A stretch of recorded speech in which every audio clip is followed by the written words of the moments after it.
A nossa legislação ela proíbe isso, tanto assim que quando o avião teria de ir de Manaus para Belo Horizonte, o governo brasileiro proibiu que ele fosse e enviou aviões da FAB.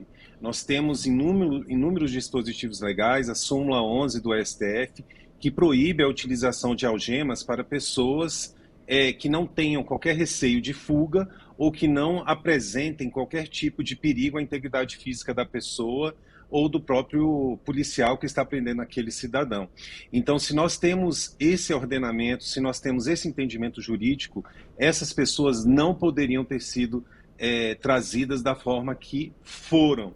Agora, pode parecer um pouco rude, mas isso nós temos aí alguma hipocrisia, porque isso é feito há muito tempo, ô Jesus. Eles são encaminhados dessa forma, não obstante o acordo feito por Michel Temer com os Estados Unidos, os nossos nacionais deportados, eles vêm para o Brasil desse jeito. Mas, indo além disso, eu achei também muito interessante isso ter acontecido e isso ter vindo à baila hoje, agora, ultimamente, porque no Brasil, os nossos presos, inclusive, e aí de uma forma mais severa, as pessoas pobres e pretas, quando são abordadas na rua, muitas vezes são levadas à delegacia algemadas.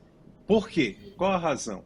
Então, é importante isso, e para quem está assistindo o SBT Visões, é importante saber que para você ser algemado em qualquer abordagem policial, essa algema ela precisa estar devidamente fundamentada pelo policial.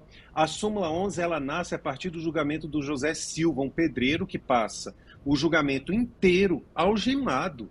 E o julgamento dele é anulado pelo Supremo Tribunal Federal diante da atuação degradante, do desrespeito à integridade física do ser humano. Então, essa súmula 11 ela nasce como isso.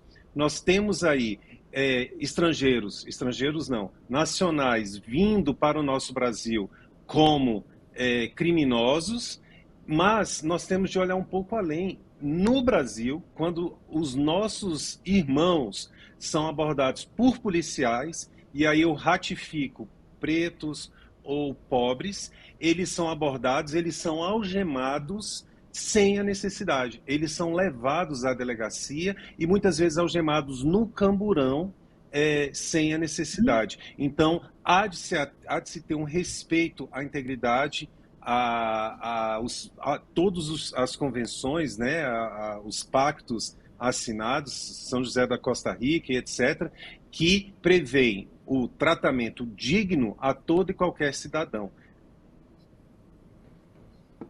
Jandaraci, diante dessa...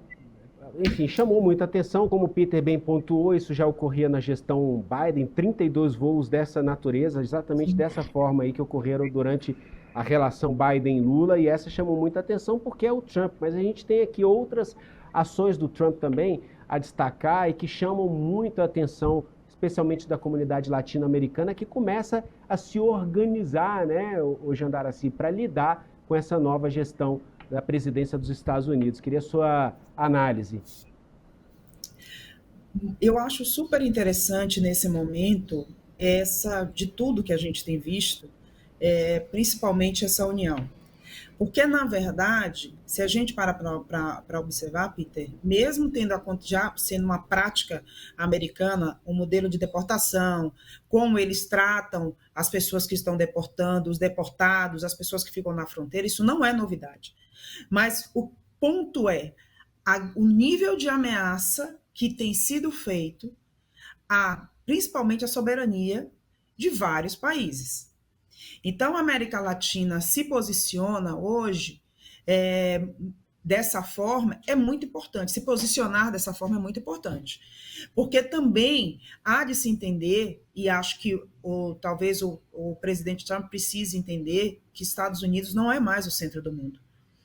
E se a gente começar um movimento de começar novos caminhos, que a grande preocupação dele, né, é desdolarização, a economia americana, e mesmo com as ameaças de taxação, recomendo para quem nunca leu o livro do Trump, leia, né, sobre negociação. Ele gosta de levar aos extremos, ele blefa nas negociações. Porque se ele taxasse o café colombiano como ele queria, ia aumentar os preços lá. Ele não tem como repor 50% rapidamente de exportação. Eles não produzem o suficiente para o consumo interno. A gente está falando também de um aumento de preços automático. Da mesma forma como ele falou de retaliação à China, ele iria gerar inflação interna que já não está boa. Então, quando se tem a inteligência de se sentar para discutir quais são os reais impactos das medidas, que não é só deportação, acho que é muito importante todo mundo entender tudo que está em jogo, não é só deportação de imigrantes, gente, tem muito mais coisas em jogo nesse momento, né? Então, isso aí é uma centelha. Agora, é lamentável as pessoas passarem por essa situação. Eu, toda vez que vou para fora do Brasil e volto, acho que o Peter também, eu volto grata pela experiência, mas com a certeza que aqui ainda é o melhor lugar para viver. Com todos os problemas. E o quanto o brasileiro é hospitaleiro e solidário. Então, a oportunidade que eu tenho para falar aqui, além do Trump, é que a gente tem orgulho, esqueça essa síndrome de vira-lata, todos os países do mundo têm problema. Tem pessoas, tem moradores de rua, tem problema com drogas, tem inflação. Aliás, eles têm muita dificuldade em lidar com taxa de juros, né? A gente sobrevive aqui com isso há décadas. Mas é muito importante a gente lembrar que aqui, com todos os problemas, ainda é o melhor lugar para viver.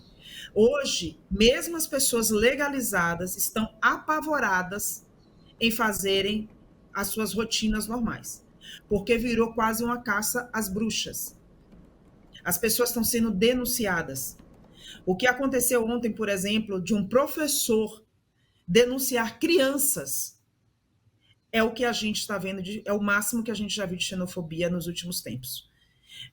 Quando um professor, dentro de uma escola, denuncia crianças como imigrantes ilegais, porque malmente elas falavam inglês, a gente está entendendo os tempos sombrios que a gente está vindo, talvez, pela frente.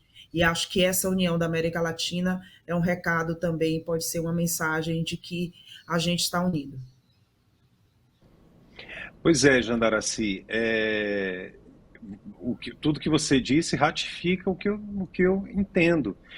Tudo isso acontecendo, todas essas ilegalidades acontecendo nos Estados Unidos contra os brasileiros, e o Brasil enviando um pedido de explicações.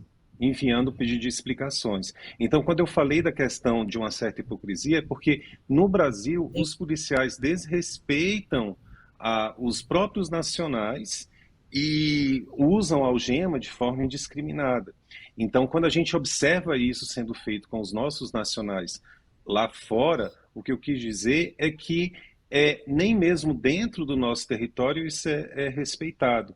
Então, essa questão de simplesmente pedir explicações e eu vou além, eu digo que o que está havendo é uma verdadeira perseguição. Os imigrantes ilegais seriam os leprosos dessa era lá nos Estados Unidos, porque eles estão sendo perseguidos a voltarem para o seu país de uma forma totalmente degradante.